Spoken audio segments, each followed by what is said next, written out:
नमस्कार दोस्तों, तेलानी राम की कड़ी में आज की कहानी है बहुरूपिया राजगुरु। आइए शुरू करते हैं। तेनालीराम के कारनामों से राजगुरु बहुत परेशान थे। हर दूसरे तीसरे दिन उन्हें तेनालीराम के कारण नीचा देखना पड़ता था। वह सारे दरबार में हंसी का पात्र बनता था।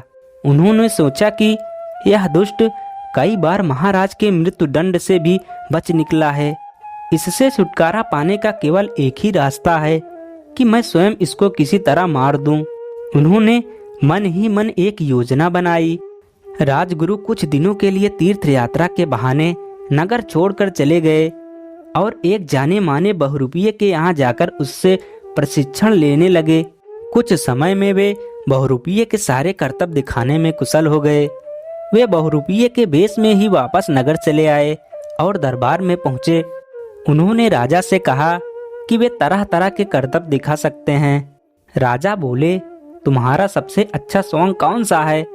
बहुरूपिये ने कहा, मैं शेर का स्वांग बहुत अच्छा करता हूँ महाराज, लेकिन उसमें खतरा है। उसमें कोई घायल भी हो सकता है और मर भी सकता है। इस स्वांग के लिए आपको मुझे एक खून माफ करना पड़ेगा।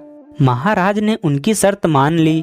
एक शर्त और है महाराज, मेरे स्वांग के समय तेनालीराम भी दरबार में अवश्य उपस्थित रहें। बहुरूपिये ने बोला, ठीक है, हमें यह शर्त भी स्वीकार है। महाराज ने सोचकर उत्तर दिया। इस शर्त को सुनकर तेनालीराम का माथा ठनका।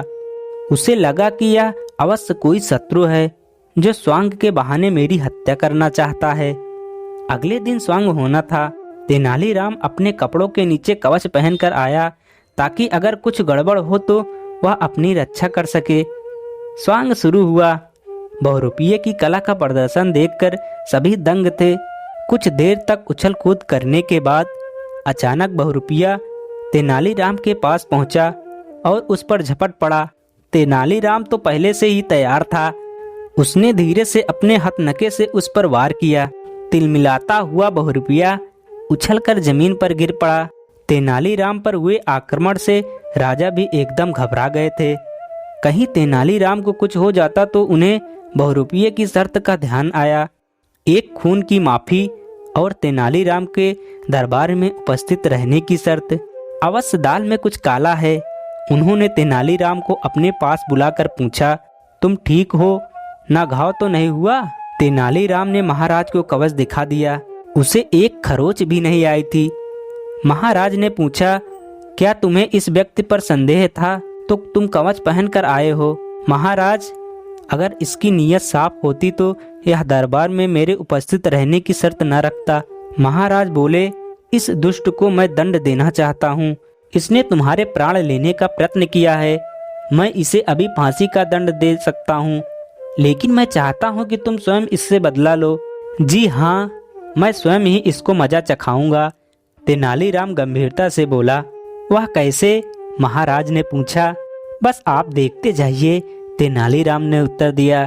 फिर तेनालीराम ने बहुरूपिये से कहा, महाराज तुम्हारी कला से बहुत प्रसन्न है। वह चाहते हैं कि कल तुम सती स्त्री का स्वांग दिखाओ। अगर उसमें तुम सफल हो गए तो महाराज की ओर से तुम्हें पुरस्कार के रूप में 5000 स्वर्ण मुद्राएं भेंट की जाएंगी। बहुरूपिये के बेश में छिपे राजगुरु ने मन ही मन कहा कि इस बार तो बुरे फंसे, लेकिन अब स्वांग दिखाए बिना चारा भी क्या था। तेनालीराम ने एक कुंड बनवाया। उसमें बहुत सी लकड़ियां जलवा दी गई। वैद्य भी बुलवा लिए गए कि शायद तुरंत उपचार की आवश्यकता पड़े। बहुरूपिया सती का भेष बनाकर पहुंचा। उसका पहनावा इतना सुंदर था कि कोई कह नहीं सकता था कि वह असली स्त्री नहीं है। आखिर उसे जलते कुंड में बैठना ही पड़ा। कुछ पलों में ही लपटों में उसका सारा शरीर झुलसने लगा। तेनालीराम से यह देखा न गया। उसे दया आ गई। उसने बहुरूपिये को कुंड से बाहर निकलवाया। राजगुरु ने एकदम अपना असली रूप प्रकट कर दिया और तेनालीराम से क्षमा मांगने लगा। तेनालीराम ने हंसते हुए उसे क्षमा कर दिया और उपचार के लिए वैद्यों को सौंप दिया। कुछ ही दिनों में राजगुरु स्वस्थ हो गए। उसने तेनालीराम से कहा, आज के बाद मैं कभी तुम्हारे लिए मन में शत्रुता नहीं लाऊंगा। तुम्हारी उदारता ने मुझे जीत लिया है। आज से हम दोनों अच्छे मित्र की तरह रहेंगे। तेनालीराम ने राजगुरु को गले लगा लिया। उसके बाद तेनालीराम और राजगुरु में कभी मनमुटाव नहीं हुआ। धन्यवाद।